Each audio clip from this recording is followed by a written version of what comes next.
జనగామ జిల్లా కేంద్రంలోని అబ్దుల్లా బాబా దర్గాను రాష్ట్ర వక్ఫ్ బోర్డు తమ ఆధీనంలోకి తీసుకుంది. దర్గాలో అనధికారికంగా కొందరు చందాల పేరుతో వసూలు చేస్తూ డబ్బులు ఆర్జిస్తున్నారని జిల్లా కలెక్టర్, వక్ఫ్ బోర్డు చైర్మన్కు ఫిర్యాదులు వచ్చాయి. దీనిపై విచారణ జరిపిన సంబంధిత అధికారులు వక్ఫ్ ఆస్తి అయిన దర్గాను తమ ఆధీనంలోకి తీసుకుంది. జనగామ జిల్లా మైనార్టీ వెల్ఫేర్ అధికారి రవీందర్ ఆధ్వర్యంలో హైదరాబాద్ వక్ఫ్ బోర్డు టాస్క్ ఫోర్స్ బృందం దర్గాను తమ ఆధీనంలోకి తీసుకుంది.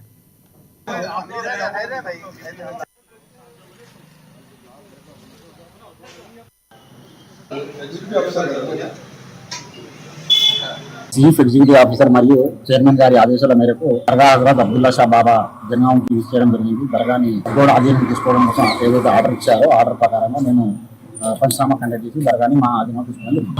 దీనికోసం రాష్ట్ర వక్ఫ్ బోర్డు నుంచి టాస్క్ ఫోర్స్ రావడం జరిగింది.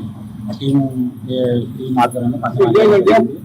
ఈ కంప్లైంట్ ఎవరైనా కంప్లైంట్ ఇచ్చారో ఎవరైనా ఎంక్వైరీ ఆధారంగా మేము ఫర్దర్గా ఎవరైతే బాబు తీసుకుంటారో వాళ్ళకు మళ్ళీ ఒకవేళ ఆర్డర్స్ ఏమైనా వస్తే వాళ్ళకి హ్యాండ్ ఓవర్ చేస్తారు. అప్పటి వరకు మా వక్ఫ్ బోర్డు కంట్రోల్లో ఉంటాయి. ఏ అన్నా కానీ మాకు తెలియకుండా ఇక్కడ ఏం జరుగుతుందో చూసుకోవడం మా బాధ్యతగా ఉంటారు.